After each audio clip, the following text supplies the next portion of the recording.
We built this film on a foundation of love. Its purpose? To shatter the mental barriers constructed from a lifetime of indoctrination. The eyes are useless when the mind is blind. We are participants in a prison system we are unable to see. Once the veil is lifted, there is no turning back. Many of us rarely realize we are the victims of indoctrination. We follow the pre-planned layout of life, living in a state of confusion, controlled by a small group of individuals who possess great wealth, estate, and control. They monetarily benefit by keeping us blind to the true nature of the shape of the earth. Most are too busy to question what they are told or investigate the scientific theory about the physical world and its shape, wrongly taught in schools as fact. Inquiries made on a controlled platform such as YouTube or Facebook are quickly rerouted to videos and content that hold no merit. Misconceptions occur either intentionally or due to lack of research by mixing heliocentric and geocentric cosmology together, causing incoherence that pushes the viewer away from learning. Why would a lie like this exist?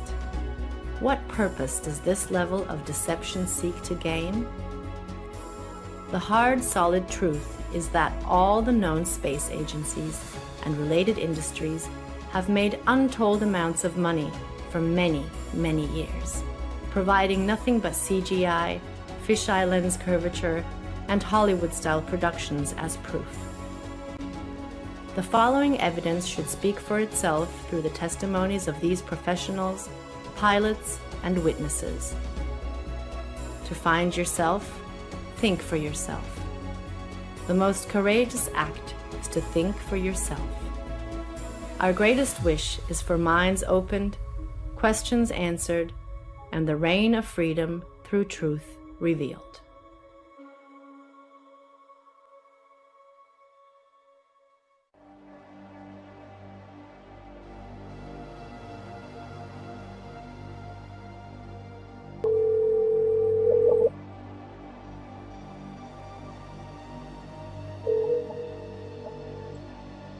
Good afternoon. Hey John, how are you? Pretty good, sir. How's everything there? Everything's good, can't complain. It's kind of windy out. Looks like it's gonna rain. But anyhow, I've been getting hit with these, questions regarding the flat earth. Or trying to get information out of me, and I'm not too familiar with the subject. Can you help me out?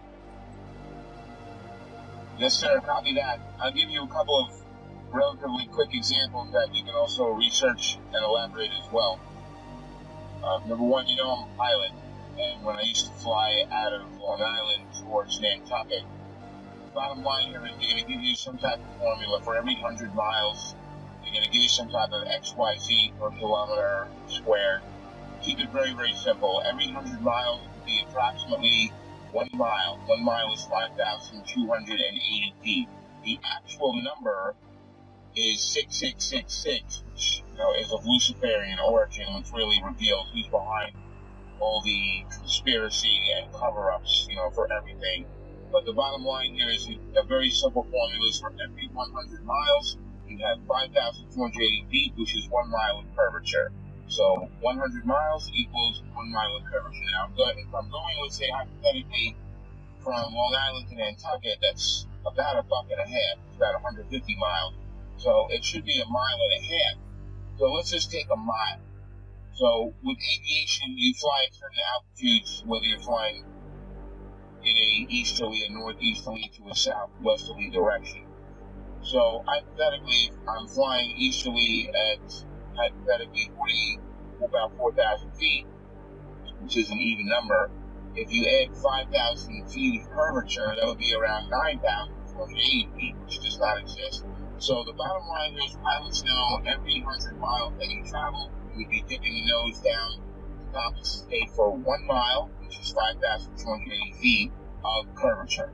So there's the proof right there that there's something very fishy with this globe Earth situation, because scientifically it doesn't matter.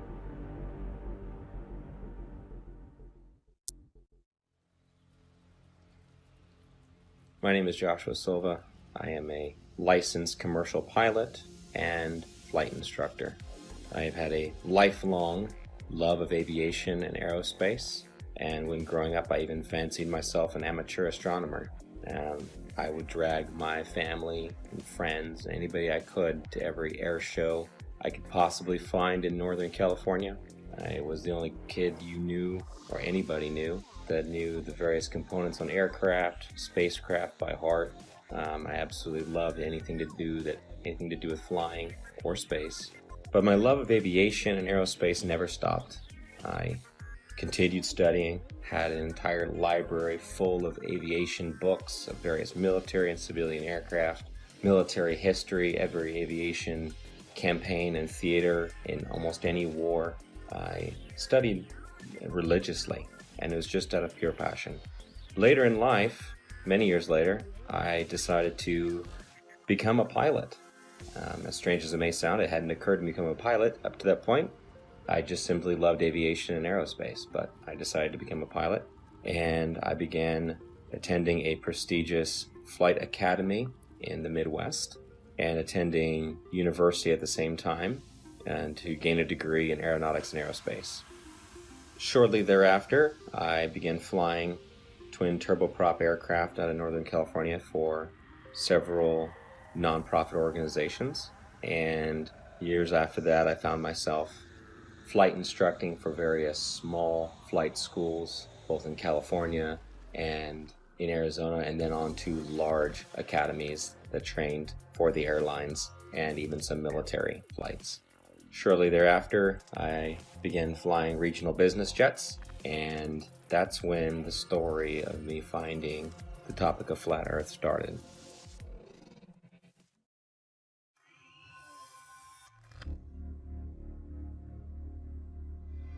Hola, mi nombre es Héctor Requena. Soy terraplanista desde el 2016. Este tema lo descubrí accidentalmente, me agradó mucho y desde ahí lo empecé a investigar. Desde ahí me di cuenta de lo que está pasando en el mundo. Yo fui aviador, me gusta más la palabra aviador que piloto. Yo volé con mi papá desde niño, él era piloto de la Fuerza Aérea Mexicana. Un tema muy curioso que me pasó a mí fue el empezar a conocer cómo funciona el giroscopio. El giroscopio está diseñado para volar sobre un plano, sobre un terreno plano y una tierra que no se mueve. Todos estos temas me llevaron a seguir investigando. Estamos tratando de invitar a la gente a que no se cierre de mente a estos temas, ya que si no nos damos cuenta de lo que está pasando ahorita es por lo mismo, porque la gente está cerrada, se cierra a pensar fuera de la caja.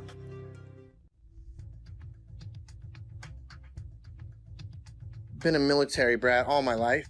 However, I've been in the industry of aviation for the last 21 years.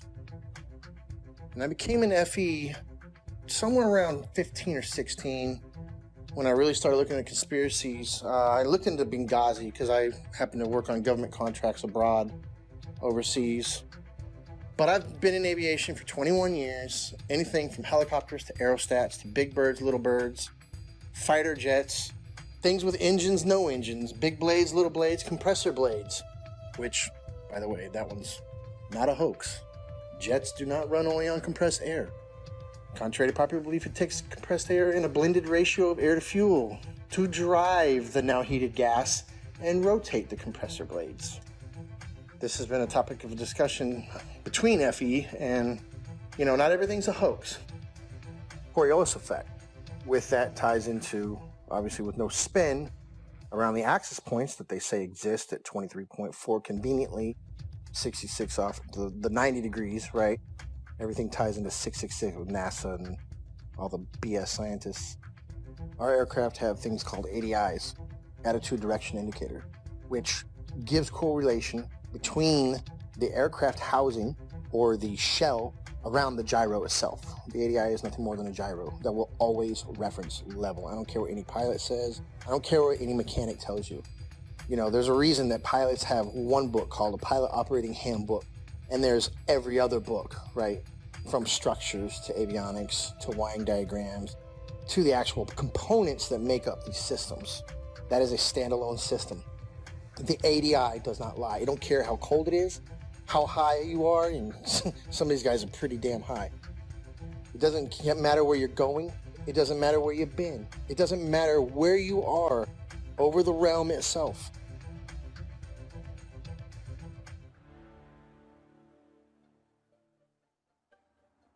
I woke up to the truth of the flat earth, shape of the earth, as an engineer and a pilot. So I've studied engineering, physics, 3 different ways: basic physics, electric physics, and construction physics. And also as a pilot, as a rotary wing pilot, that is helicopter pilot, I studied aeronautical physics as well.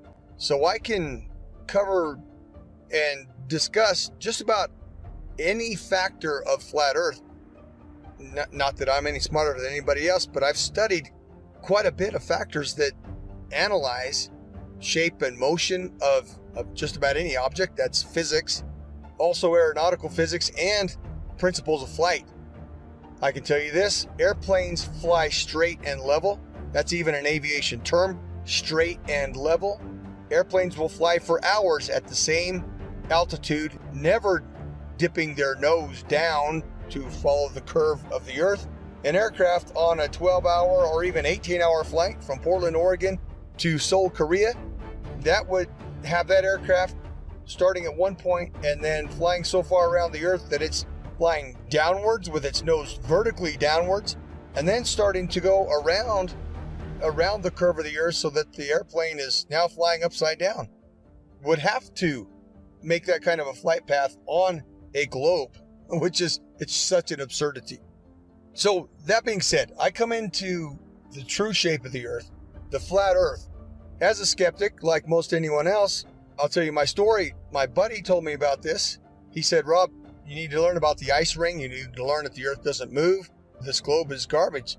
And I laughed at him. I said, "Are you kidding me? I'm not even gonna look into that." And he said, "That's fine." He said, "That's fine. You don't have to look into flat earth. But until you do," he said, "until you do look into flat earth, you will remain a slave of the matrix."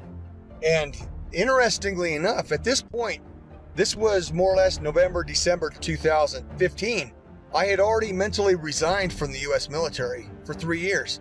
I had already resigned because of Benghazi. I realized, and I saw for myself, I'd been working with U.S. as an Army officer, working for State Department for a good 10 years. And so what I did, I turned my physics awareness, I turned my studies into analysis of the shape of the earth.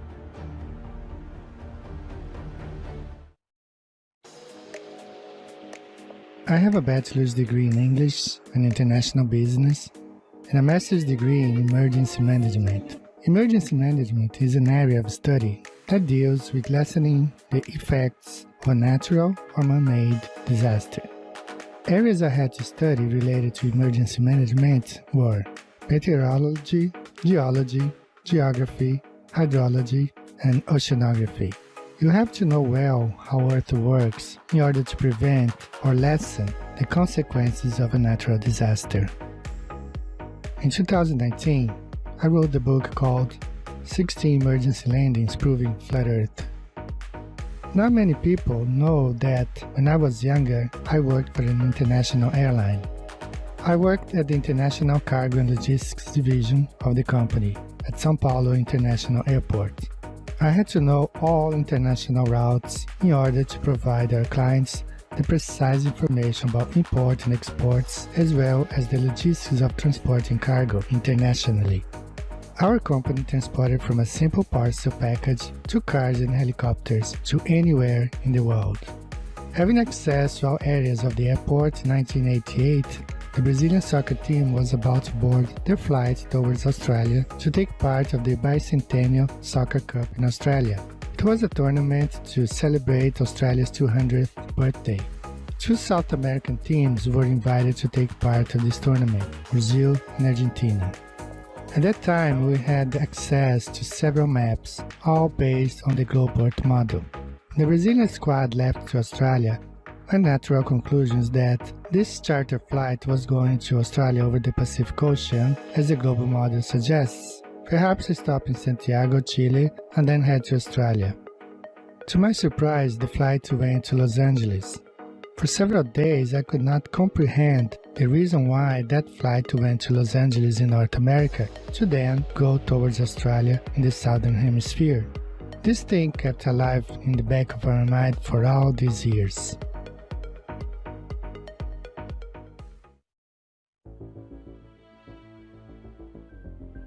I'm a merchant marine. I've been sailing 15 years. I graduated from the Paul Hall Maritime Center out of Piney Point, Maryland. I primarily sail on container ships, tankers, drill ships, military cargo vessels, you name it, I can sail on it. My sailing capacity of bosun, I hold the title as AB Unlimited. That primarily sail deep sea and coastal, meaning up and down the coast, west coast, east coast, and deep sea is out deep sea across to other continents.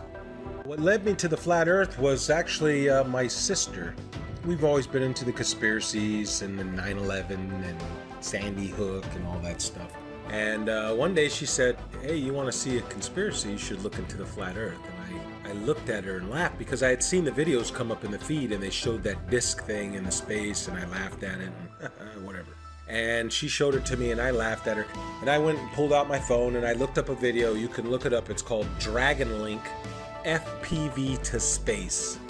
And what you'll see is basically an RC airplane that's been taken up about 80,000 feet, and they release it, and then the airplane comes down with power. And it has the Dragon Link system, which is capable of making control and video. Anyways, but they had a GoPro, so you see this curved globe. And you know, that said it for me. When I saw that, I was like, oh wow, look at that. So I brought that down to her, put it right in her face and said, look at that. And looking back, I remember her smile on it was like, you know, okay, she wasn't gonna argue with me. And she said, okay. Later on, I don't know, a couple days later, whenever I seen it in there, and I said, all right, I had nothing to watch. I hit it on the YouTube, and I knew within 10 minutes of it. I forget which one it was. I think it was probably one of the documentaries, but it was almost like I instantly knew. And then what happened was a lot of the proofs that I had were before I was a flat earther, such as seeing contacts at 30 miles out with the naked eye on the horizon, which is impossible on the globe model. So much so, it was me, the third officer, and the lookout. We were standing our watch, and I believe we were in the Mediterranean Sea. Look out, look and watch. I say, okay, we got a contact out there. We look and we try and get it on the radar. We get it at 30 miles out. When the chief mate came up, we had told him, hey mate, we got a contact earlier 30 miles out. He said, bull crap, I don't believe you. And we all looked at each other and shook our heads and said, yep, they got it. He stormed off the bridge, ran down, came back up. He had the Bowdage, which is a thick green book that's everything you ever need to know about being on the ocean, sailing, navigation, everything. And he comes up and he says, the math doesn't lie. And he slams down this piece of paper and he says, our bridge height is at 100 feet versus how far? 30 miles. It should have been behind like 600 foot of curve. I remember 600 something foot. He had all the mathematical, of course I didn't know, okay, that's good. All right, he must know what he's talking about. But we're looking like, well, I don't know. We got it on the radar. Then the radar must not know what it's doing.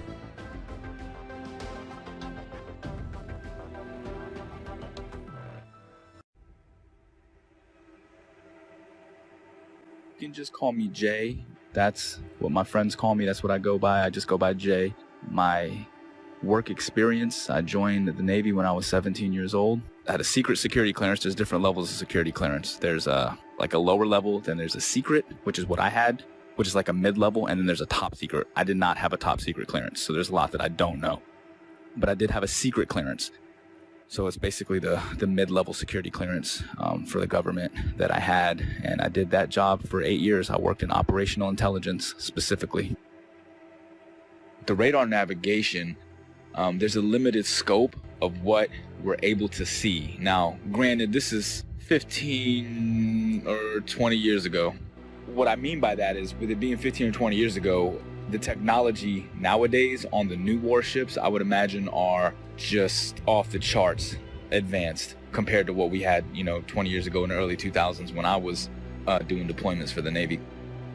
We're looking at the scope of the radar. Now, this is just going off of the actual screen that we can see. Now, there's 3 different screens. There's the basic radar screen where we have this limited scope where it only goes out like 25 miles, right?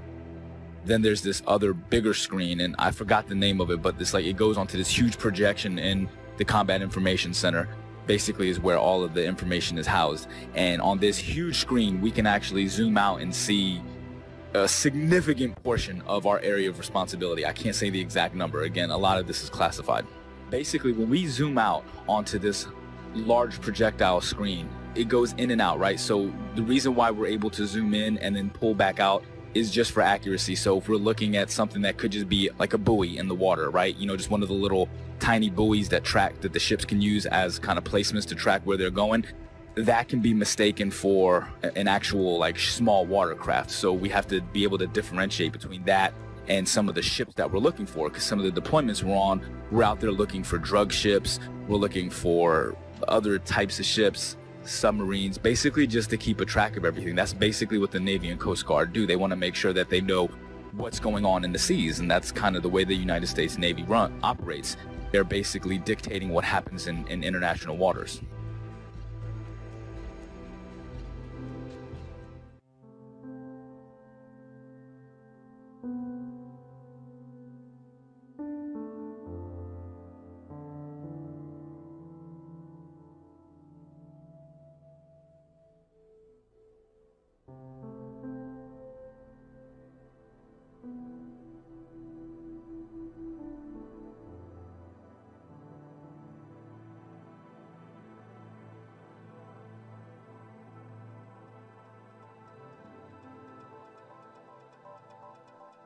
I will be providing my in-depth experience of U.S. Navy submarines and how they prove we do not live on a globe Earth.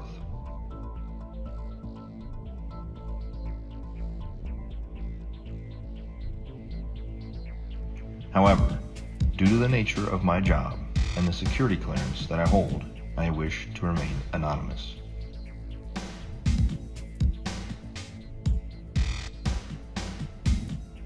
I've worked for the U.S. Department of the Navy as a submarine quality assurance specialist for the last 5 years.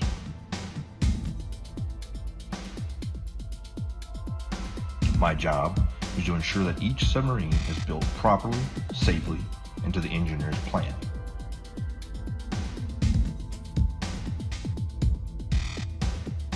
I have an intimate knowledge of every aspect of each submarine being built in the shipyard I work in. Now that you've heard a little bit of my background, let me explain how I arrived at the crazy notion that the Earth is visibly and observably flat. I have always questioned the reality around me since I was little. I never followed anything mainstream, and I was never interested in what the news had to say. As I got older, I started looking into more and more things out of my own curiosity. 9/11, school shootings.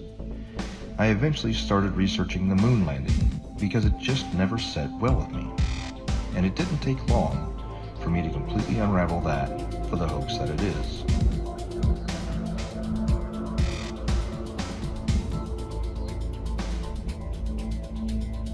After that, I was starting to realize that we had been lied to on so many levels.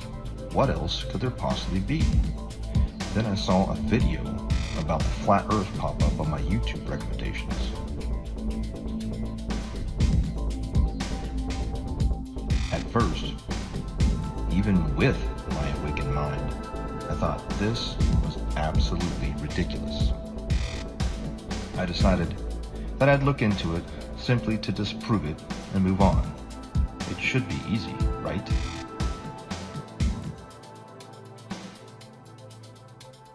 That was over 6 years ago, and I still can't disprove the flat Earth.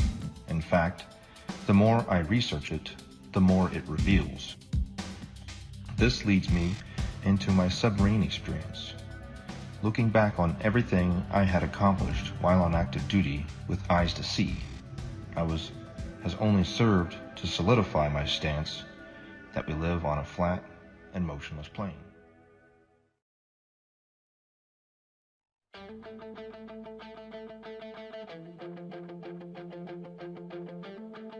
The theory of more land being hidden on Earth as one of the possible motives to hide the fact that the Earth is not a spinning water ball corkscrewing through space is something that many flat earthers have postulated over the years. And I just couldn't shake the concept from my mind where, just like Rear Admiral Richard Byrd suggested during his Antarctic expedition, Operation High Jump, that there is undiscovered land on Earth, and that possibility spawned an idea to write The Elusive Curve, a modern-day quest to discover another world. The Elusive Curve is a fictional novel created to convey a very non-fictional message, that the Earth is a flat, motionless, level plane devoid of any curvature. When Max Carter discovers irrefutable proof of the true shape of the Earth, the course of his life drastically changes, and he becomes a man obsessed, convinced that there is more land being hidden beyond Antarctica, and that he is going to reach it. The Elusive Curve debunks typical globe Earth claims, including ships disappearing over the horizon due to the curve of the Earth, the Foucault's pendulum, and the Coriolis effect, whilst presenting flat Earth proofs like visual perspective, level water over vast distances, and long-distance photography, all within the context of Max's varied and colourful relationships.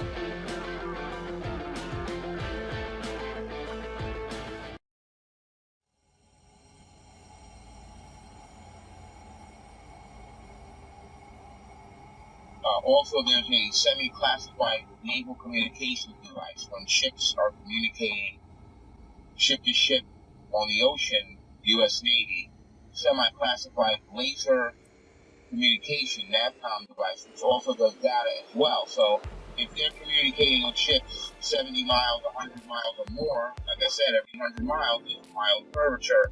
So it wouldn't work because lasers operate line of sight. They operate in a straight line.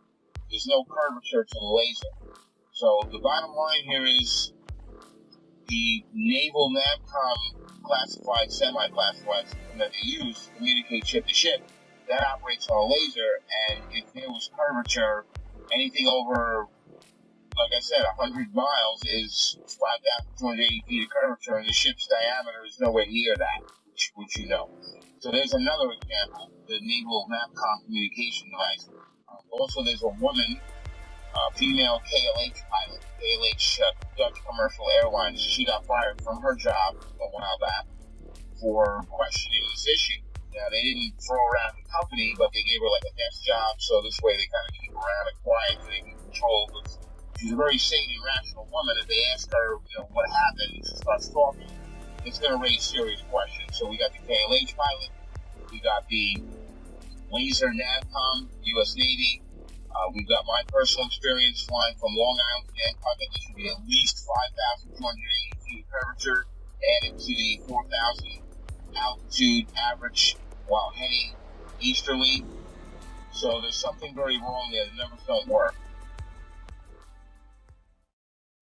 Could the Earth actually be flat? I began to see opinions and arguments that seemed logical, but I heard several arguments, which I now know were most likely disinformation, easily disprovable in the aviation world, but there were some that stuck with me. And so, myself being the way I am, I ran quickly, metaphorically, to my old textbook. And I opened my old textbooks, found them, unpacked them, cracked them all open, and even downloaded brand new copies in PDF form offline of all these books to make sure that nothing had been changed. I thought for certain that I knew exactly what compensation pilots are trained while flying to compensate for the spin or the rotation of the Earth, for instance. As far as falling around a globe, that I assumed in my mind would be an aircraft's angle of attack. But upon more study, I found that not to be true. The angle of attack being the angle between the aircraft's flight path and the relative wind. which is something that pilots are very familiar with, and it's the idea that an aircraft has to be slightly pitched up, essentially to stay airborne, or a surface of that aircraft has to be pitched slightly to create a difference in air pressure to hold the aircraft aloft.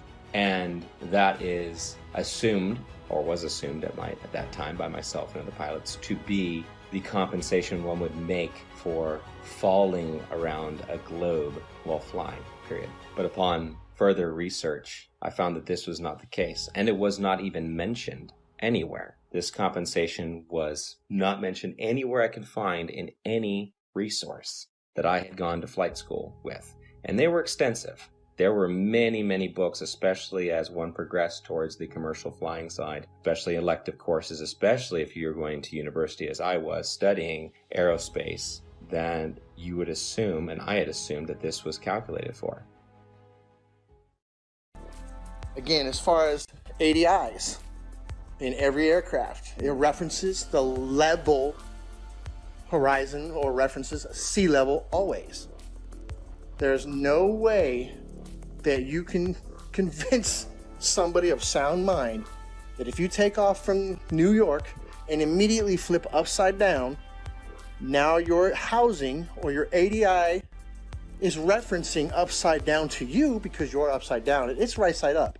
It cannot deviate off level. It doesn't matter how much fuel you got in your tanks. It doesn't matter if you're a helicopter or an aerostat or a fighter jet. That gauge will always reference level. It has to, because otherwise it would be a poor reference. And if you could manipulate it, why would you even have it in the airplane or your aircraft? But if you go and take off 2 miles away, do a barrel roll, you're now flying upside down. At what point does that gauge show you back right side up? A half a hemisphere away? Is that what we're led to believe? Is that what we're supposed to believe? At what point does it right itself if you never flipped back over and continue flying level? You see what I'm saying? It's ridiculous. It's ludicrous to think that thing compensates for curvature in straight and level flight.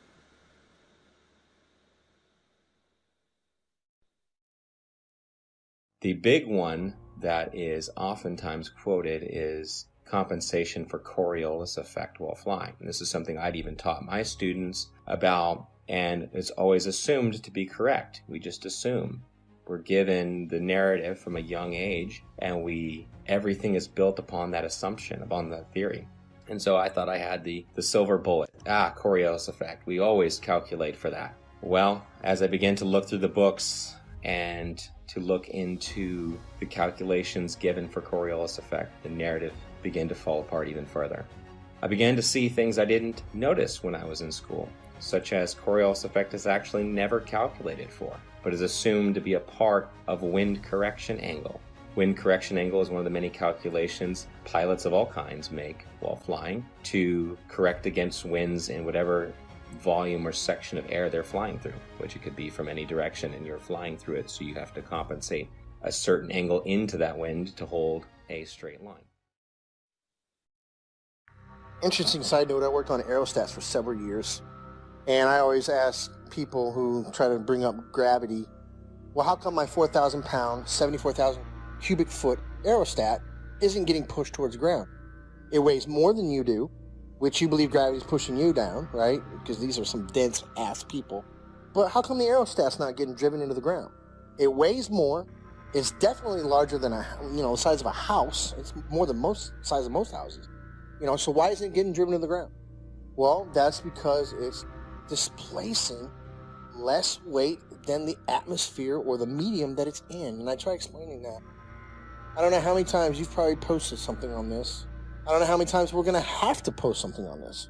But every time that little kid lets go of that helium balloon and starts crying. Radar is simply another form of radio transmission. Radio includes anything within the range of the electromagnetic spectrum. Electromagnetic spectrum, also known as light. Radio is the transmission of light, whether it's visible light or radio waves which are not visible.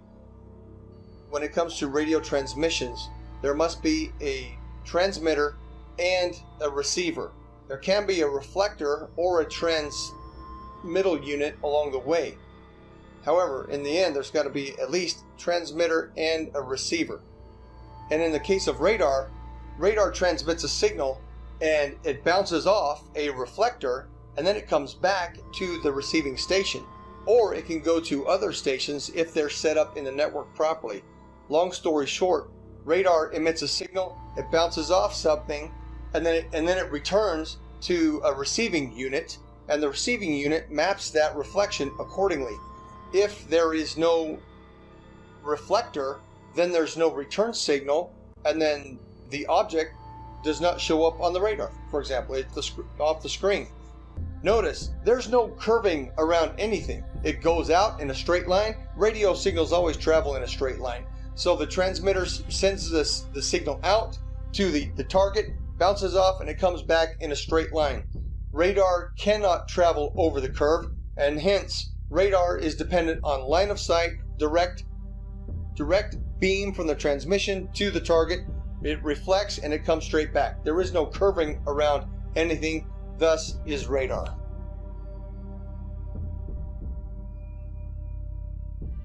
Also radar works in straight lines. The radar is incapable of curving around a curve, picking up and bouncing back the reflection of what it's picking up. So if you can imagine a ship on the other side of the curve, we'll say 30 miles, 40 miles out, it sends out the radar beam. The radar beam is supposedly curving around this ball, bouncing back, and then bouncing the reflection, curving back around to be picked up by the radar. That's not happening. It's flying out straight, and when it picks up something, it hits it back. It's not going around any curve. That's plain and simple. That can be looked up on your YouTube and see how radar waves work. They don't go around the curve. Every diagram shown will show you straight lines. They don't show you curved lines.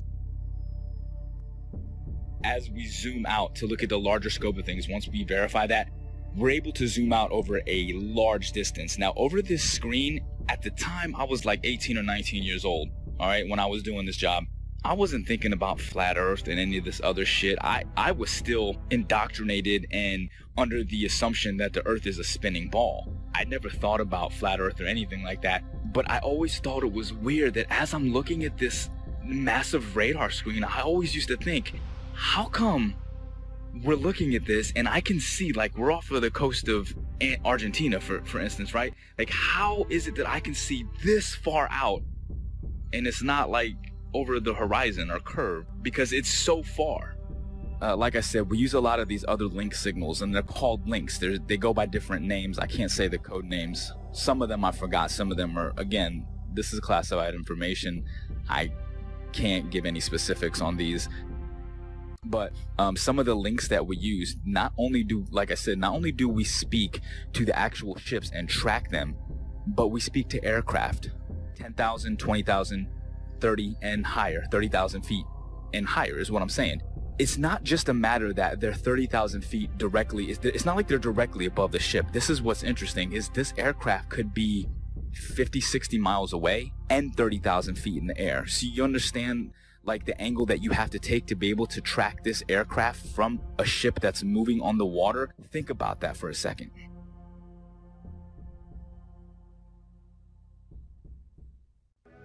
I served on board of a United States 688I fast attack nuclear submarine, and I can personally attest that we never constantly angled down during our submarine deployments. One of our longest transits went from the Gulf of Oman around the southern tip of Africa and back to Connecticut. We were underwater for almost 3 months straight. My job on board as a radioman meant that I spent a lot of time both in the radio room and in the control room. The control room is where they navigate and drive the submarine.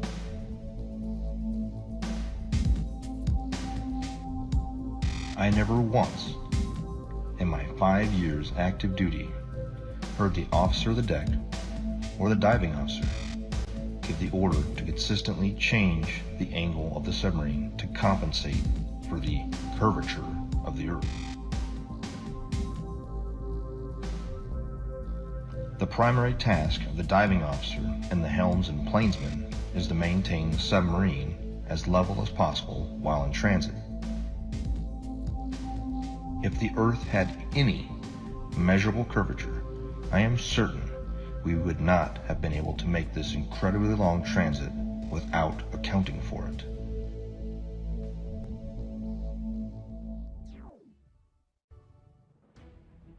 And then the big one is given after that. Well, GPS auto corrects for it. And that sent me down yet another path. GPS auto corrects for it. If it's a satellite-based system, how is it correcting for spin if it's also spinning over the same body? And why are there large gaps in GPS coverage over large oceanic bodies? Do they just turn them off? It's just not worthwhile? There have been enough aviation accidents at sea, very far from shore, that would say otherwise. And if you gave the American taxpayers, the ones funding these satellites that are supposed to track aircraft, the information that, well, we're just shutting them off because it's not worthwhile, those 3 or 4 jets full of hundreds of passengers just have to use other navigation methods such as dead reckoning, which is basically using a stopwatch and guessing to the next checkpoint, essentially. If you were to tell them that, they would be infuriated. So that could not be the case. Coverage was a problem. Even over large and non-densely populated areas, you would lose GPS coverage, even in jets at times. So this began to unravel the thread of satellites and satellite timing, and the fact that many reels of footage show these satellites being launched by balloon rather than by rockets. How the concept of these rockets doesn't even work to make it past the atmosphere, much less leave something in perfect geosynchronous orbit. I actually had the privilege of working a short time at a satellite manufacturing company in Northern California. Got to see the assembly and participate in the assembly of satellites, base-based satellites, or so they were said.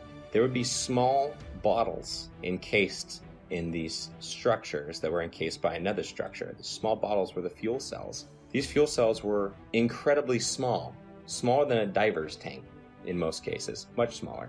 And this was supposed to be all the fuel that the craft needed to run and operate, as most are not actually electric, they're becoming electric now, and sustain itself in a perfect orbit by just small bursts from its engine or its propulsion system. But truth be told, I've been to many countries, done many things, all things aviation. I can say with absolute certainty, and I can attest, the plane does not dip nose down to follow the curvature of the Earth, ever. Matter of fact, most planes have an airfoil that are 3 degrees nose up in straight and level flight. And the reason that is simple. If the nose of the aircraft was at 0 degrees or level flying through the air, then it would porpoise, right? It would be quite violent because some of the air would go over the nose and some of the air would go under the nose. And it would cause that nose to go up and down, which is literally like a porpoise or a dolphin out of water. And that's exactly what would happen. So the wings are designed, when they are level, the nose is 3 degrees nose up. The fact, proven from multiple points, that there is no Coriolis to the motion of the Earth. And I'm speaking from a pilot's perspective, also an engineer's perspective, because I obtained a degree as an engineer before I went to flight school. So I'm both a pilot and engineer at once. So, number one, there is no rotation of the Earth, proven by the fact that a helicopter pilot can hover the aircraft indefinitely, motionless, above a single point of the Earth. If the Earth were spinning, as soon as that aircraft left the ground, the Earth would spin out from under it. Now, somebody may say that the air of the atmosphere rotates along with the Earth, which is one of the most absurd concepts imaginable, because if that were the case, then all wind would travel with the Earth. There would be no alternating wind currents when we know that the jet streams fly overhead, clouds move in multiple directions overhead, and a kite flying over the stationary Earth. The fact that a kite flies because of wind passing through, that proves that the Earth does not. That proves that the air does not move in unison with the Earth. Number two, airstrips do not rotate away from a landing aircraft. Anybody who's seen a pilot's view when an aircraft lands, well, the aircraft lands to a motionless airstrip. If the Earth were rotating, the pilot would have to turn to the angle at which the airstrip is rotating away and land at the speed of the airstrip, which is absurd, simply absurd. Airstrips do not rotate away from the aircraft, and on an east to west landing strip, if the aircraft is landing to the west, the airstrips do not land moving towards the airplane. That's insanity. Okay, simply stated. If the Earth was a spinning ball, it is virtually impossible for a ship to be moving at 25 to 30 knots on this curved spinning ball while tracking an aircraft that's probably going 300 miles per hour, 50 to 100 miles away. Really, I mean, these like P3 aircrafts were pretty far and 20,000 feet in the air. It's just virtually impossible. It doesn't make sense. Again, at the time, I wasn't thinking like this, but looking back on the information that I had, I'm like, yeah, there's no way. There's no way that that was done on a curved Earth. Literally, the only way that could work is if we are on a flat, stationary plane. We're cruising along. The boat is cruising along in the water. Like, think about it in terms of like a large, like, you know, like those backyard swimming pools. Picture the swimming pool filled up, right? And then your ship, you put a little boat on the swimming pool, and then, you know, you put like a little fake aircraft in the air. Now, from that ship, you're able to see the aircraft. It doesn't matter where you are in that pool, you can track that aircraft. If you're on a spinning ball curve, how the hell can you track an aircraft that could be in a position that's 100 to 200 miles away from you, 30,000 feet in the air from a different angle that's around a curve? It's impossible. There's no way that you could, there's no radio frequency that could track that. I'd like to point out that I see now that I didn't see before is that you have a magnetic compass and you have a gyro on any ship. And I'm not talking about your little Crabberman show fishing boat, what are they, deadliest cat. I'm talking about a real deep sea going, unlimited tonnage boat. It's going to have a gyro. And it is a big, huge box that sits usually behind the bridge or in the chart room. It's a big box and it's basically the gyro compass. Now, if you had two models, I guess, wouldn't you have to have one making the corrections? Because it almost never matches the magnetic almost never matches the gyro. It's very rare that we're steering the same course. And they say it's due to deviation and variation is where you know, like the metals of the ship causes it to differ. And then you have the variation of the magnetic fields over the earth is, I guess they change, you know, true north and magnetic north. But the way I look at it is, man, they got two different machines. One is a machine and one is from God. The way to get around the earth. God's not a dummy. He put the way to get around the earth with the compasses. If back in the day they had motorized vessels that can get them around, they would probably have got around a lot better. But they were at the mercy of the wind. People say, oh, they didn't know their way, or, you know, they were using the stars and stuff, and they, you know. So I just believe that the two compasses, the gyro compass that's electronic, and then our regular compass is because they are switching the ways, you know, the maps. There's two different ways to get around the earth. They're tricking us. Here is another flat earth proof that I never noticed while I was on active duty, thanks to years of indoctrination. Periscope observations. When the submarine is at periscope depth and the observer is looking for ships on the horizon, they will start to see masts at about 8 to 9 miles, depending on atmospheric occlusion and sea state.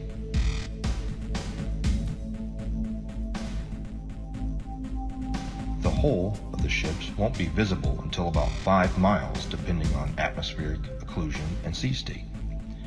At 9 miles away, the target should be 26 feet behind the curve, but this isn't what's observed.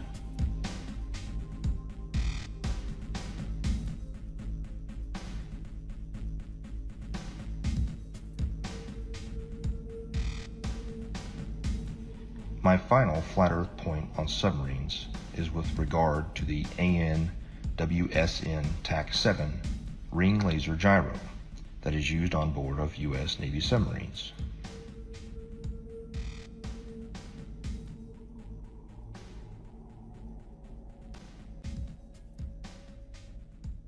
A typical gyroscope, like the ones used on board of an aircraft, is a device used for measuring or maintaining orientation and angular velocity. It is either a spinning wheel or disc with a counterweight in which the axis of rotation is free to assume any orientation by itself.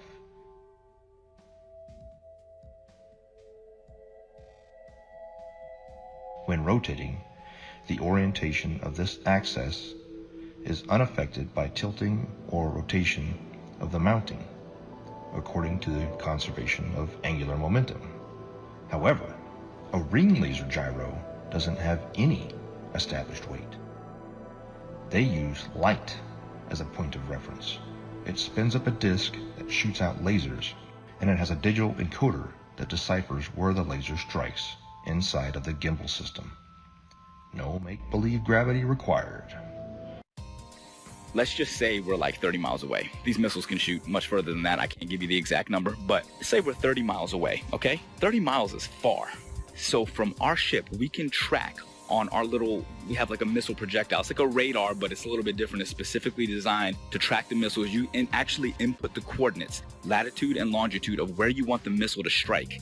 Really, really high precision accuracy. I mean, really accurate. We hit that launch and the missile, and it will hit that target 30 miles away, even longer than that. Now, here's the thing. Again, that's not possible on a curved Earth. These missiles are huge, 50 caliber project that are carrying massive amounts of explosives in them, okay? Each one of these missiles are probably worth hundreds of thousands of dollars. So whenever you're lining up these missiles to shoot at targets that are 30 plus miles away, if the Earth is spinning. Again, now think about this. We're not sitting like on land holding a gun, all right? So picture this. We're on a ship, like actually in the middle of the water, okay? And the missile is shooting off of the bow of the ship. So if the world is a spinning ball and we're on this curved Earth with water and we're spinning 600 miles per hour through infinite space, I'm pretty sure that it would be physically like it wouldn't even make any kind of sense on a physics type level to be able to shoot a missile from a spot in the water on a spinning ball to pinpoint accurately hit another spot. And at night, we were going on one ship, on a military ship, and this is with night vision goggles, 50 miles, and these guys were on the bow. They were not even on the bridge where you'd be 100 foot up. They were on the bow, which is barely probably 40 feet off the water's edge. So these guys, and they have the latest state-of-the-art. This was in 2015. They had state-of-the-art, what do they call them, night vision goggles. So these things are capable of seeing that far if we live on a plane. You can't deny it. It was so obvious, but not to everyone else. I guess the programming's harder than other people, so they don't want to hear it. But over the years, I have learned the model. I know the model like the back of my hand. I can show proofs. I have ammo now. So when I go out there and I tell somebody, hey, that's impossible, and I'm talking to a third mate or second mate who's an officer who went to college, meaning they paid for their education. Because when you pay for your education and you're making a handsome salary on it, you can't be wrong. How could I be wrong? I'm making a salary, they're paying me, I paid for this career, everything's working great in my life. You are obviously wrong. All the math works. So with that, it's hard. But when you stump them and you start showing them stuff, it's hard for them to say. And then they start saying stuff like, oh, well, what does it matter anyways? I don't care. And there is the 8 inches per mile squared. But you guys can't look at it three-dimensionally. It is two-dimensional. It is the amount of deviation that's required for you to come back inward. If you are walking east from north, meaning you are going around north equidistantly, and you walked in a straight line east 1 mile, you're going to have to deviate 8 inches back to the left to get back on the equator, right? Look at it on the flat Earth map, and clearly it makes sense. If you walked 1 mile in a straight line east, you have to deviate 8 inches after each mile to stay on the equator. The 8 inches per mile squared is a real measurement, if in fact we consider the equator to be a real place, a real location, ever, always.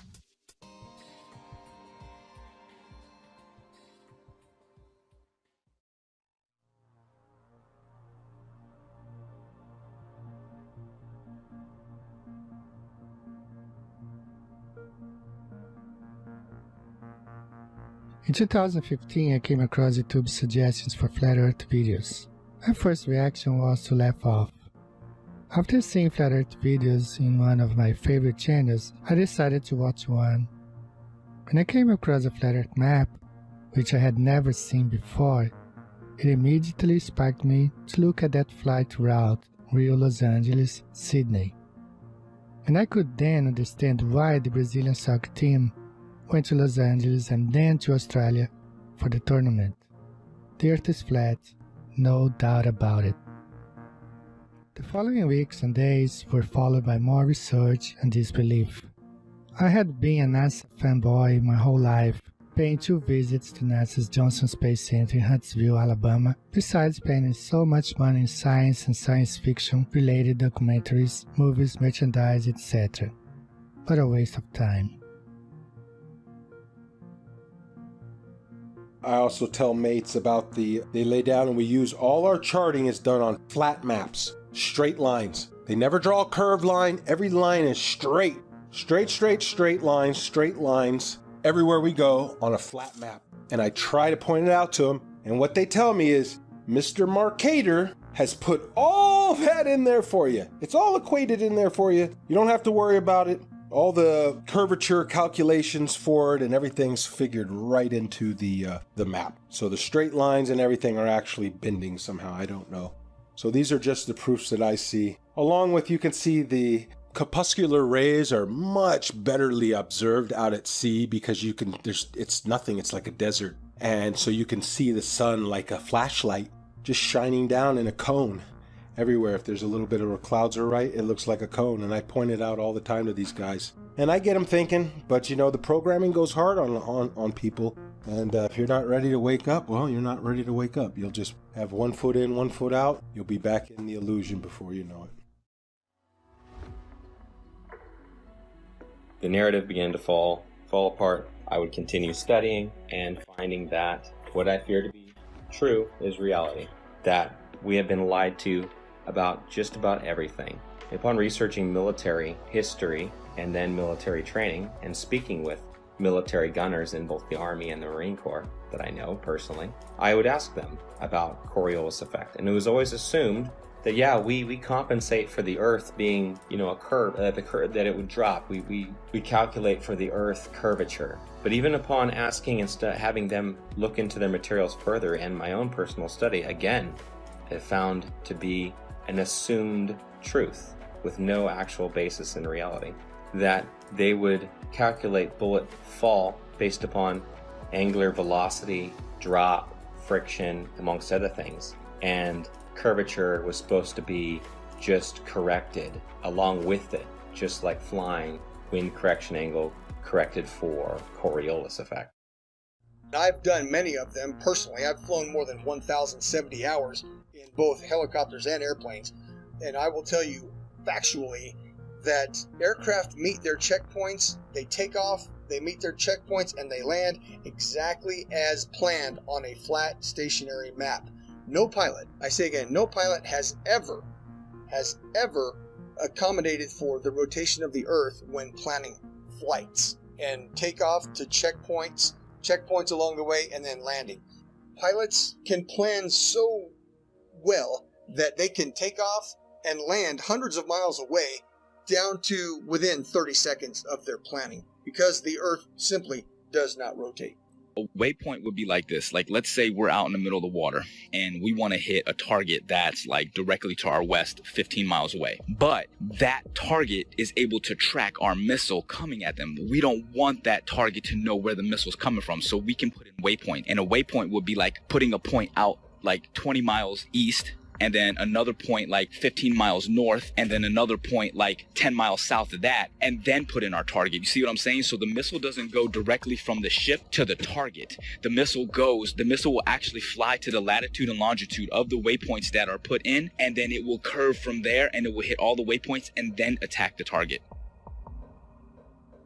How is that possible on a spinning Earth? If the Earth is moving at 600 something miles per hour or whatever they say it is, there's no way that missile could stay.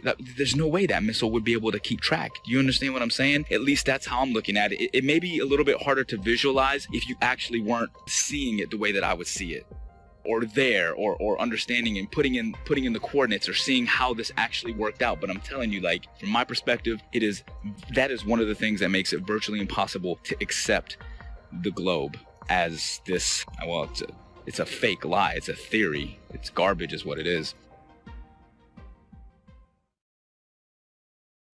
So y'all think the Earth is a ball. Y'all think it's spinning through outer space. And I bet you believe in blue green aliens. Well, actually, the Earth is flat. Here I'll give you facts, all the math, science, and all of that. Whatever you need to believe. Come on, can't you see that a submarine couldn't use a periscope, nor a plane use a gyroscope? A Huey doesn't adjust for the Coriolis or sniper looking down the scope. This is all hard to take in and hard to cope, but I hope that I've given enough rope to explore the rabbit hole that our Earth is not a ball and it's not spinning through outer space. If someone wants to prove me wrong, please give me a name and we can debate it all day, anytime, and with real test measurements and evidence. Stop lying to the world's nations. We have real science to back our observations. Don't believe in the indoctrination of the people, cause they don't want you to believe that the Earth is level. Don't believe in the indoctrination of the people, cause they don't want you to believe that the Earth is level. Dig deeper, be a rebel, then dig deeper than a shovel. Keep your mind level, it's lighten the curve and lighten the herd. Give the truth what it deserves, tell about what we actually observe. Like a boat going out of sight, if you get your zoom and focus right, it'll come back into light. Just use a laser beam and you will see that water never bends but always finds a flat resting position. 71% water can't make up a ball or a pair. So let me make this clear and get it into your ear. You're in great fear of stepping out of the box. They're keeping food stamps in our socks. They are the slyest of the fox in a controlled delusion of evolution. That's nothing made everything and no proof of creation in this pseudoscience indoctrination. No meaningful salvation, but let's believe in gravity with no proof of how it picks and chooses what can rise and what can fall on this crazy thing we call a spinning ball. Don't believe the indoctrination of the people. They don't want you to believe the Earth is level. Don't believe the indoctrination of the people. They don't want you to believe the Earth is level. Let me give you something else to measure. Don't worry, it's my pleasure. If you want a vacuum or pressure, you must have a container, and that's a no-brainer. But since we believe the universe is on a roller coaster ride, even when Polaris is in the same place every night and has been for thousands of years, has the heavens work like gears, telling us time and the years like a big machine. The heliocentric model is just a drink backed by money and based on influence theories, never providing hard evidence except for CGI and camera trickery of my natural senses in our school systems. But flat Earth brings meaning to our existence like a period at the end of a sentence. Don't believe in the indoctrination of people. They don't want you to believe that the Earth is level.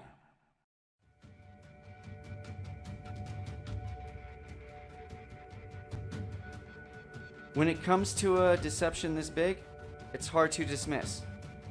And for the people that say, I don't see how this would affect me either way, you don't know. It's like telling me about Argentina when you've never been there. Or it's like telling me about owning a Corvette when you've never driven one. You haven't experienced it. And if you have been through the Flat Earth Awakening, you know how it would affect you. This quite possibly may be the biggest awakening of mankind. Think about it. If you believe in this mass fallacy, you've been robbed of some senses and you don't even realize it. You don't trust your sense of touch or feel. You don't trust your sense of sight. You've been told the Earth wobbles, spins, and orbits, but you don't feel a thing. You've been told that sunsets can't exist on a flat and stationary plane, but you don't understand the vanishing point of the law of perspective? After it's possible to understand and decode a mass deception, it becomes a lot easier to understand other lies. It opens your eyes and raises your discernment. So when it comes to lies like JFK, the moon landing, chemtrails, fluoridation, 9/11, etc., this is one of the most important factors of life I've ever been awakened up to. If it's possible to open your mind to this, your receptors will connect so much faster and stronger than you've ever experienced in your life. Understanding the ground you walk on every day and the luminaries that go over your head every day, which I still don't understand all of its entirety, can change your life forever. Knowing you are specifically, intelligently, and uniquely designed so you know mentally, physically, and spiritually your vibration, energy, and frequency of life. So don't act like this doesn't matter. We've been lied to on a mass caliber.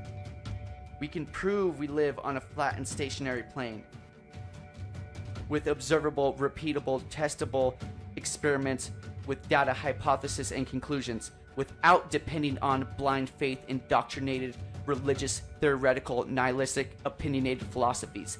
That's the difference.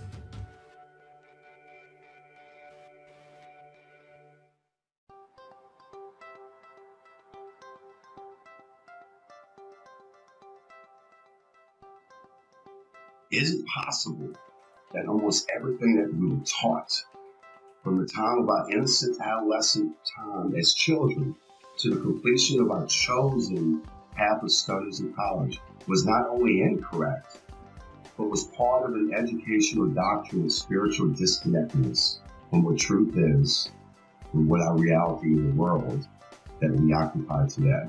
What if I told you that this is but a small capsule in a puzzle that was well planned and engineered by a world control system to propagate a catalog of theoretical studies and sciences that in some cases have never been proven to this very day, nor will it ever be proven, ascertained as fact. Humanity appears to have been hoodwinked into a dumber state of who we are, where did we come from, and are we unique in God's creation concerning a geocentric world, or are we in a heliocentric world based on theoretical studies by a Jesuit astronomer named Nicholas Copernicus?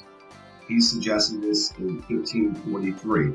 His works were not released until after he died because he himself didn't believe in the spin ball theory either, that is taught still today at the highest levels of education. On my book, which is the variously planned agenda that has gone on for 474 years, seems to be threatened to become full disclosure of the biggest lie in the history of mankind that is kept by the world's oldest secret society called the Freemasons. The very uniqueness of humankind was spelled out correctly by our Creator that the earth was the center of the universe, and that he created the sun and the moon as well as the stars and the constellations that revolve around the earth, with Polaris being the north magnetic pole fixed star. How could space possibly exist when you and I have never been in our entire lives seen a real photo of what our own world looks like?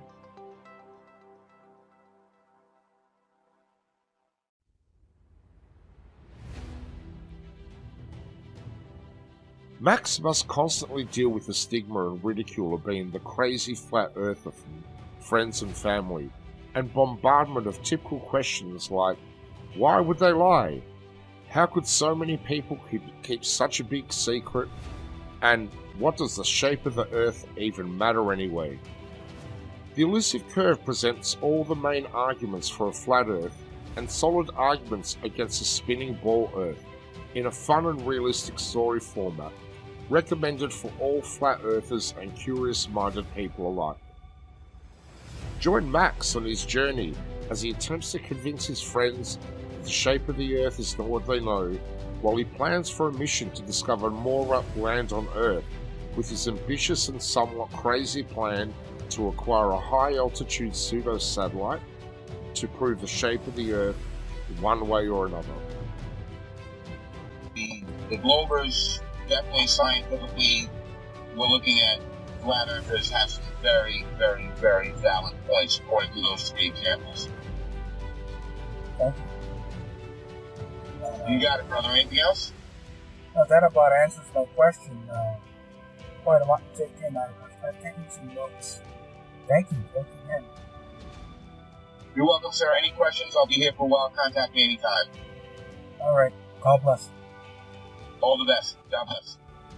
Yo invito a la gente a que por lo menos sea un poco más abierta de mente hacia estos temas, porque la verdad es que esto está muy fuerte. Se vienen tiempos muy difíciles ahorita y debemos de estar conscientes de que el sistema nos está manipulando de una manera muy, muy grande. Entonces, pues, vamos a ver qué pasa.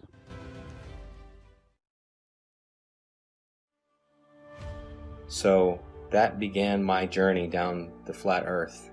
And since that point, I've only found more and more voices, more and more educated people, educators, professionals who are beginning to shed light on this subject in ways that I can only begin to imagine. But I'll never forget the day that I realized my plane wasn't falling around a globe, that I could look out the cockpit window, 185 degrees plus field of vision at 40,000 feet, and not see one iota of drop, but nothing but a flat, beautiful, motionless plane.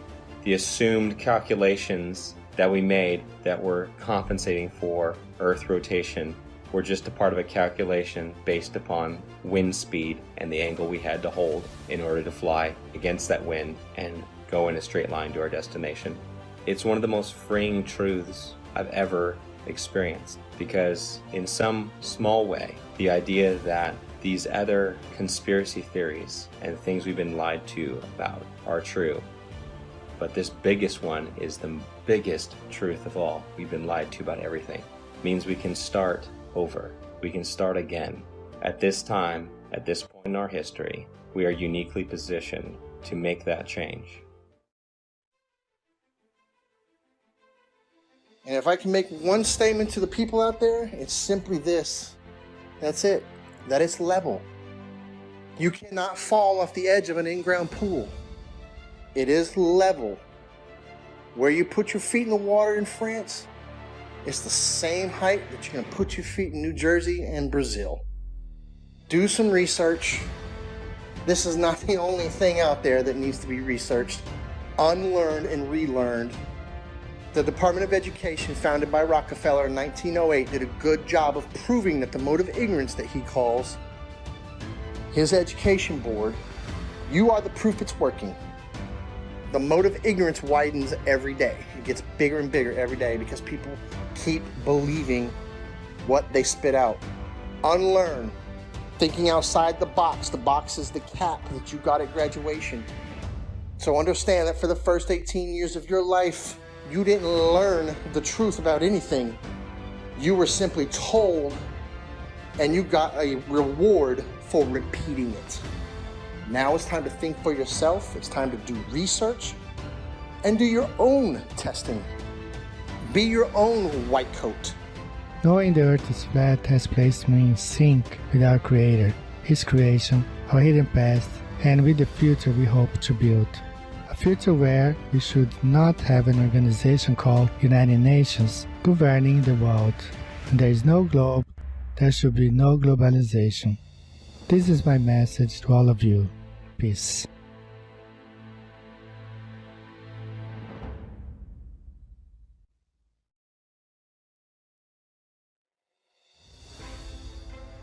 My message to the people is that if you're watching this documentary and it strikes a chord with you, research it, find out more about it. So my message is research it, get all the ammo you can, because if you try and go out and tell your family member or friends or co-workers and you try and tell them this, hey, that, they're gonna laugh at you. And if you don't have the ammo to defend it or the right content to show or to start a kindle a fire with somebody's interest, if you don't have that, you're gonna get laughed. I made the mistake of when I just knew it right when I seen that video. I said, okay, it makes so much sense. I knew it right away.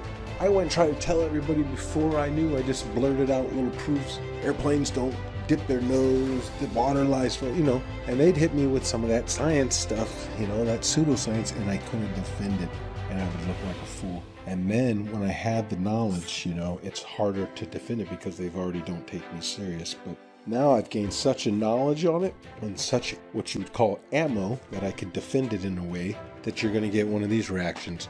well, what does it matter if it's round or flat? My life doesn't change, doesn't matter, either way. That's how you know that you're striking a chord. Their ego doesn't have anywhere else to go.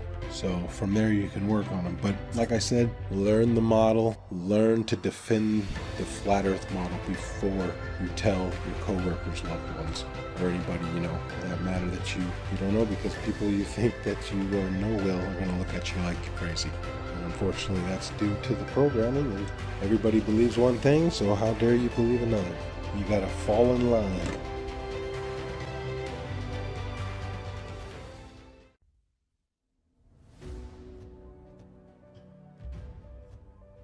So if you're able to actually open up your mind, look at things objectively, allow yourself to break free from the indoctrination bullshit that you were taught, you'll feel more free. You'll see the world differently. You'll love more deeply and compassionately. You'll appreciate life more. That's how I lived my life a couple years ago. Honestly, I can tell you this. I just hope and pray with all my heart that, as the years go on, this is probably not something I'll see in my lifetime.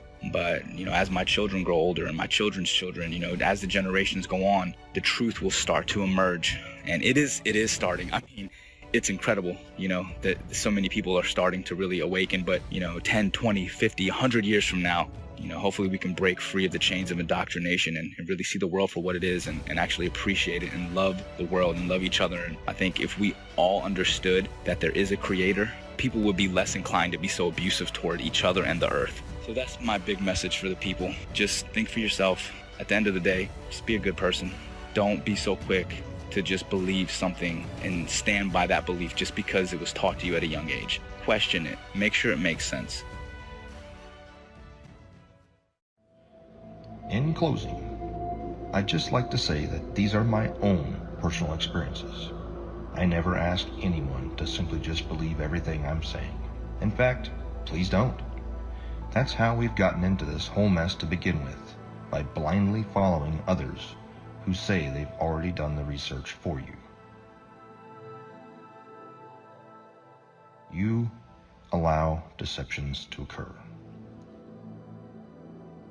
Please do your own research and test all things.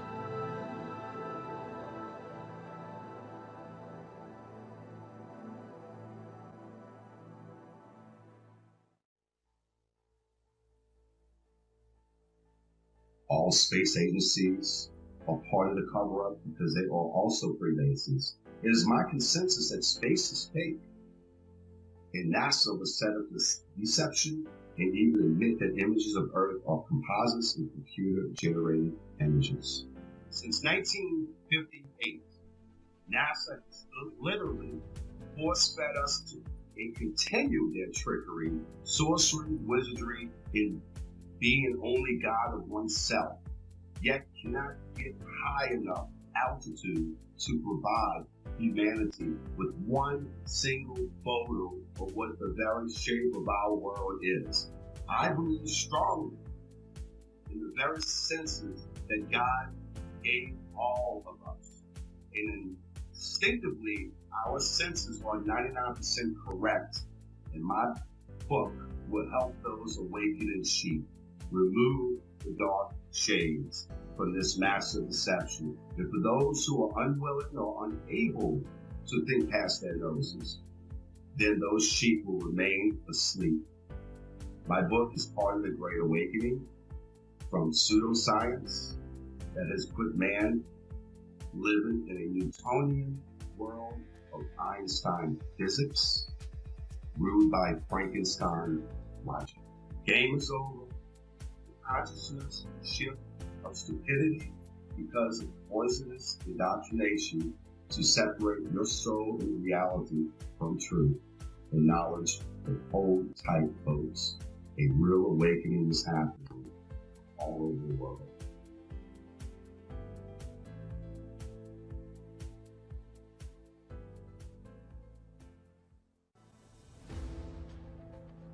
The curve of the Earth, the spinning ball, as well as evolution, dinosaurs, nuclear bombs, and everything else that they teach in the schools that's not founded on scripture. Number one, it's mathematical, geometric, geospatial, geophysical, and in all other respects The spinning ball Earth is a scientific absurdity, provable by observation and measurement and repeatable science experiments. The spinning ball Earth does not exist. There is no curve to the Earth. There is no Coriolis. There is no such thing as a spinning ball Earth. And at the end, the Bible, which was a textbook, and I say again, a scientific textbook written long before any of the universities we have today, the Bible says the Earth is flat and stationary. So therefore, we can dispense with all of our science school learning that doesn't agree with the Holy Scripture. The Holy Scripture tells us that the Earth is flat and stationary. All of our measurements, and indeed our personal senses, tell us that the Earth is not moving. There is no curve to the Earth. Jesus Christ is the Son of God. The Holy Scripture tells us the nature of the Earth. The Earth is flat and stationary. Pride, ego, and reputation are three characteristics I see in every spinning ball believer. Let your pride down, knowing you've been heavily deceived your entire life. Let your ego be washed away, knowing it's possible you've been manipulated on such a scale as this. And stop caring what people think about you. I'm not saying be as external and abrasive as some of us. Just realize that yes, we are human, and we can be programmed to think certain ways, but also know we can be unplugged and become critical thinkers, observers, and researchers without being told what and how to think. From an education system that runs kindergarten curriculum all the way up to Harvard, that was bought over by the Rockefellers a long time ago. This is our time, not theirs. It's time to stand up and start acting instead of relaxing and being told how and what to think. From mainstream outlets that are owned by the Bilderberg Foundation, the Triangular Commissions, and the Council of Foreign Relations. Think for yourself and stop falling victim of popular public opinion that are owned by these anti-God secret societies. In my in particular gifted opinion, the most precious gift God gave us is free will, but it's up to us to choose what's right and what's wrong, what's light and what's dark, what's positive and what's negative, what's yin and yang, what's in motion and stationary, what's flat and what's round, what's good and what's bad. We can't tell you what to do. I can lead you to knowledge, but I can't make you think.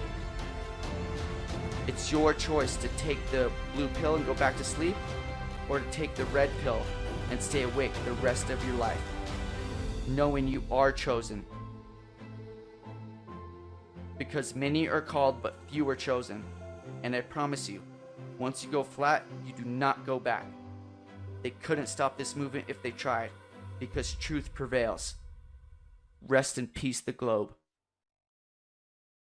Every truth has a specific time and moment to manifest itself. Technology being the catalyst for this truth to re-emerge and reveal itself again.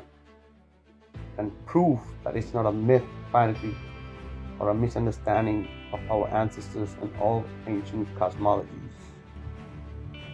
The geography of Earth that is flat and also disguised in words like plains, the Great Plains, the lowlands of Europe, the flatlands, the savannas of Africa, the Amazon basin, the salt flats, the mud flats, the depressions, the Arctic tundras, the tablelands of Australia, the steppe of Russia, grasslands of Argentina, the ice sheets of Antarctica, the wetlands of Florida, and the levels of England.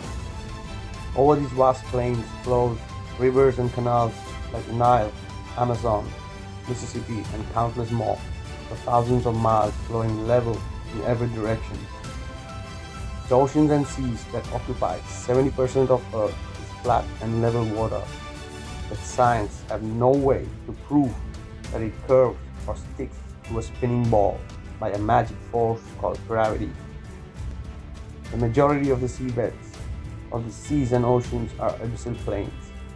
As we say, as above, so below. The longest line of sight of observing Hudson Bay at 1800 miles and my own Himalayan ranges observations on 2 occasions of plus 2000 miles it's just impossible on a globe Earth. No physicist can debunk the testimony presented here by the first category witnesses, nor the real geography, nor the longest line of sight, nor the countless researches, investigations, and evidences that prove we live on a flat and stationary plane. The one who needs to prove that it's legit or not is the globe.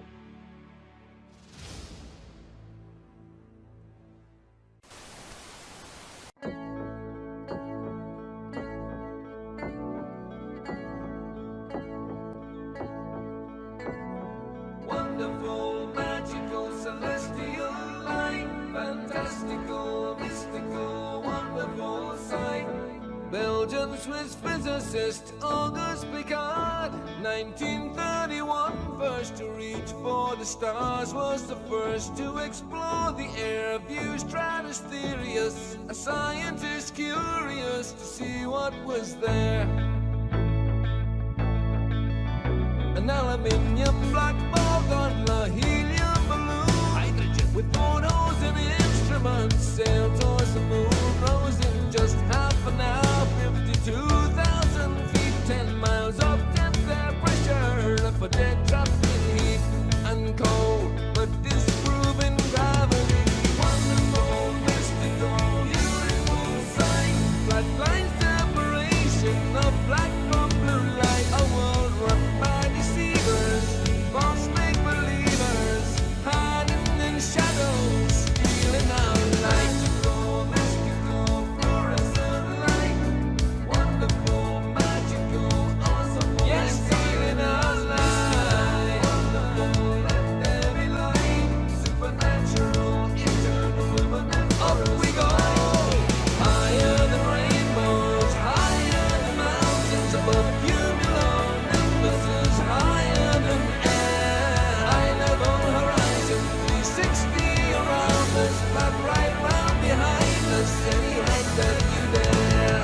The sun and the moon both revolve above around us, to forever, short time pass intelligently there.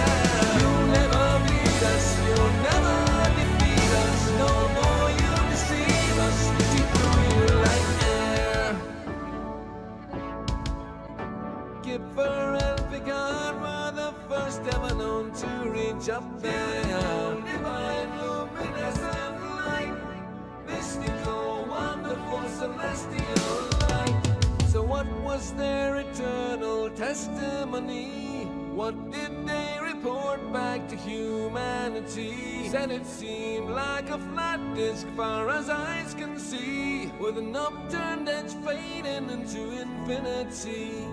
A mystical, ethereal, celestial sight, a divine creation, a clockwork of light, designed hid by deceivers and false make-believers, still cowering in shadows, still fearing our light. Here we go, higher than Everest, higher than airplanes, above zero cumulus, higher than air, a level horizon, 360 around us, no motion beneath us, no spinning, no stars on the firmament, turning all around us to forever, short time pass geometrically there. You'll never beat us, you'll never defeat us, forever beneath us, we see through you like air. Mystics of illuminant light, fantastical, magical, bright, we see through you like air. Magical angels of light, beautiful, wonderful, celestial light. The first to see truth when they reached for the stars, explorers and physicists, Kipper and Picard.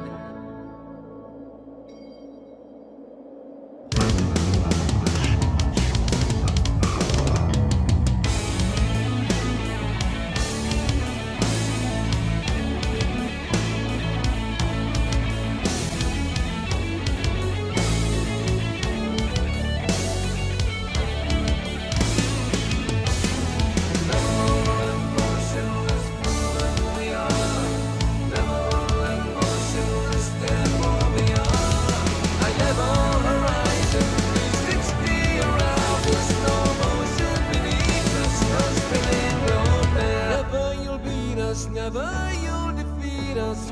forever beneath us. We see through you like air.